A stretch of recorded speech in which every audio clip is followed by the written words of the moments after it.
카디오 풀모널 바이패스 동안의 어떤 이제 프로시저에서 이 이제 블러드 이 혈액을 주입하게 되는 어떤 그런 전략들에 대해서 이야기를 하고 있는데, 이 혈액들은 주입하는 혈액들은 뭐 RBC와 그 다음에 FFP,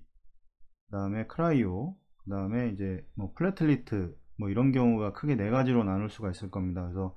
뭐 혈액 응고와 이제 관련들이 되어 있고, RBC의 경우에는 결국에 이제 DO2와 그 다음에 이제 뭐 산소라든가 이산화탄소 제거, 산소를 공급하고 이산화탄소를 제거하는 이런 과정에서 이제 어떤 FP랑 같이 이제 작용을 하게 되는데, RBC를 거의 대부분 체외순환 과정에서는 주입을 하게 됩니다. FFP의 경우에는 잘 주입을 하지 않는데, 뭐 엔티스롬빈 이제 3가 부족해서 이제 어떤 엔티코아귤레이션과 관련된 어떤 문제가 발생을 한다면 이제 FFP를 주입을 하게 됩니다, 보통. 플래틀리트의 경우에도 이제 체외순환이 완전히 끝나고 나서 보통 대부분 주입을 하게 되고, 수술 중에는 주입하는 경우는 거의 이제 없습니다. 그 다음에 이제 CPB 운영 과정에서 이 어떤 인공 회로를 지나오면서 이 플래틀리트의 경우에는 적게는 30%에서 많게는 50%까지 이제 즉각적으로 이제 감소를 하게 되는 이제 결과가 있고, 이 혈액 검사를 이제 해 보더라도 이제 수술 직전과 이제 수술 후에 이제 검사를 해보면 거의 이 정도 내에서 이제 수치가 감소하는 거를 이제 확인을 할 수가 있습니다. 그래서 뭐 RBC가 가장 많이 이제 주입을 하게 될 겁니다. 뭐 DO2의 이제 공급의 문제로 인해서 DO2가 공급이 부족해지게 되면 이제 조직에서의 이제 대사가 잘 이루어지지 않게 되고, 이 대사가 잘 이루어지지 않는 경우에 이제 락테이트가 이제 형성이 되면서, 이 락테이트에 의해서 이제 메타볼릭 이제 엑소시스가 발생하는 이런 과정이 발생을 하기 때문에, 이 체외순환 과정에서 히모다일루션으로 인한 헤모글로빈의 저하는 어떻게 막을 수는 없습니다. 그리고 최소화를 해야 되는데, 그래서 이 헤모다일루션을 줄이기 위해서 뭐 리트로그레이드 오토로스 프라이밍이라던가 아니면 이제 회로의 이제 길이를 좀 줄이려고 노력을 하고 있고, 이제 회로의 길이를 줄이는 거는 어느 정도 한계가 있습니다. 특히 소아의 경우에서는 이제 그 어떤 히모다일루션이 이 어른에 비해서 훨씬 더 많기 때문에 이 회로를 줄이는 게 가장 이제 그 좋은 방법이 될 것이고, 그래서 이제 이런 경우를 제외하고는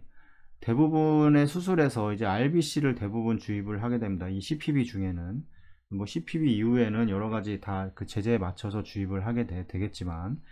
그래서 이제 RBC를 줄이기 위해서 뭐 무혈 수술 관련된 이런 센터들도 있고, CPB 과정에서는 대부분 이제 무혈 수술을 하려고 노력을 합니다. 그래서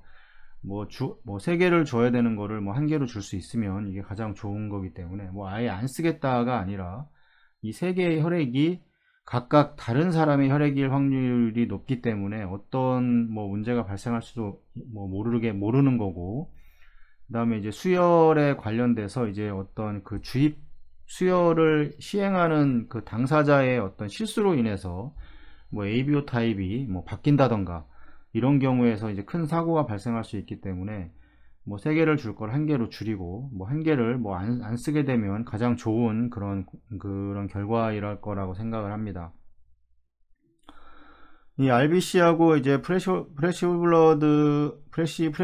플라즈마의 트랜스퓨전은 뭐 CPB 과정에서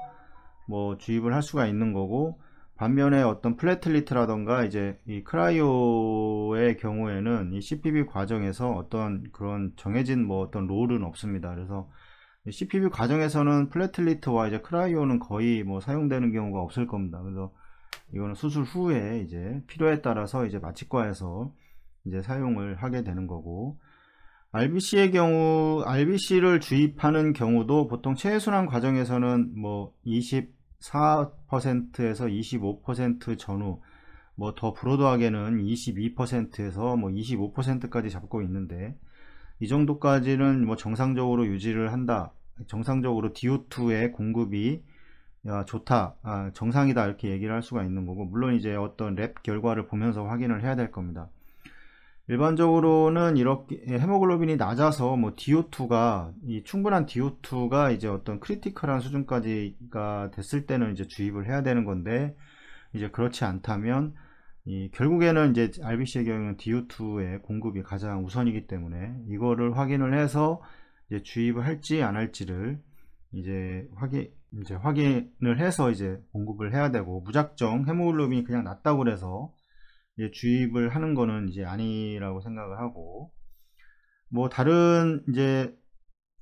시나리오에서 이 RBC 트랜스퓨전을 이제 고려할 때 이 임계값이 있습니다. 어떤 임계값이 있을 텐데, 뭐 우리가 정하는 뭐 이런 임계값이 있을 텐데, 이런 임계값은 어떤 이제 이런 그 절대적인 그런 값으로 이제 구별하기가 좀 값으로 이제 바탕으로 구별하기가 어렵고, 이 어떤 여기 이제 측정된 어떤 산소의 공급의 양과 그 다음에 이제 옥시젠 익스트랙션의 이제 인디케이트 어떤 SbO2라던가 뭐 O2ER 이런 걸 기반으로 이제 인디비주얼 개별화 시켜서 해야 됩니다. 그래서 이 무작정 뭐 이제 어떤 일단 20%라 하더라도 만약에 DO2와 BO2를 확인을 했을 때 이게 정상 범위에 있다고 하면 이제 괜찮다고 이제 할 겁니다. 그래서 중요한 거는 이제 SbO2의 상태인데, 이게 뭐 체온이 떨어지게 되면 SbO2는 오히려 이 헤모글로빈이 낮더라도 이 정상을 유지를 할 수가 있는 거기 때문에, 이런 부분에 대해서 전체 순환 과정에서 이제 전체적인 이런 값들을 비교를 해서 이제 수혈을 할 건지 뭐 이런 것들의 전략을 이제 세워야 됩니다. 이 CPB 동안에 이제 낮은 헤모글로빈의 값은 이 많은 그 스터디에서 이게 좋지 않은 이제 결과와 연관되어 있다고 이렇게 많이 논문들이 있고, 그래서 이제 이런 개념은 이제 CPB 동안 이제 보다 많은 자유롭게 이제 트랜스퓨전을 할 수 있는 어떤 이론의 바탕이 이제 되었습니다. 그래서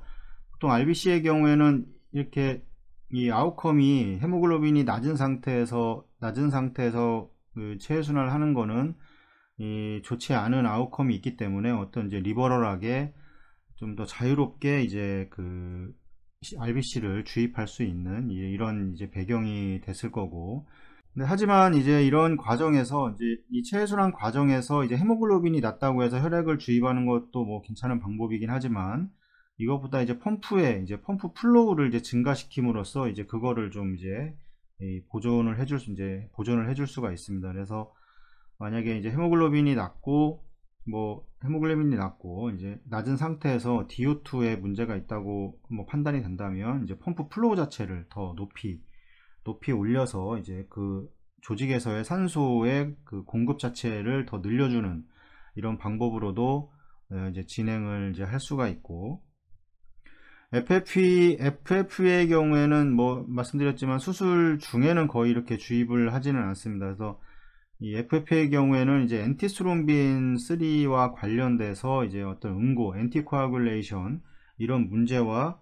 이 헤파린의 이제 어떤 이 반응성이 낮은 이 환자들의 이제 엔티스롬빈 3 수치가 낮아서 이제 공급을 해주는 경우가 있는데, 이런 경우를 제외하고는 이제 대부분 주입을 하지 않고, 실제로 이제 FF는 만약 엔티스롬빈 3가 낮다고 했을 때는 이 엔티스롬빈 컨센트레이터가 있습니다. 또 이거 있기 때문에 이거를 사용을 해서 이제 이 FF의 이제 사용을 이제 피하는 이런 상태로 가고 있습니다. 그래서 이 FF도 결국에는 이제 이 엔티스롬빈 3 자체에 농축된 그런 그 제재가 있기 때문에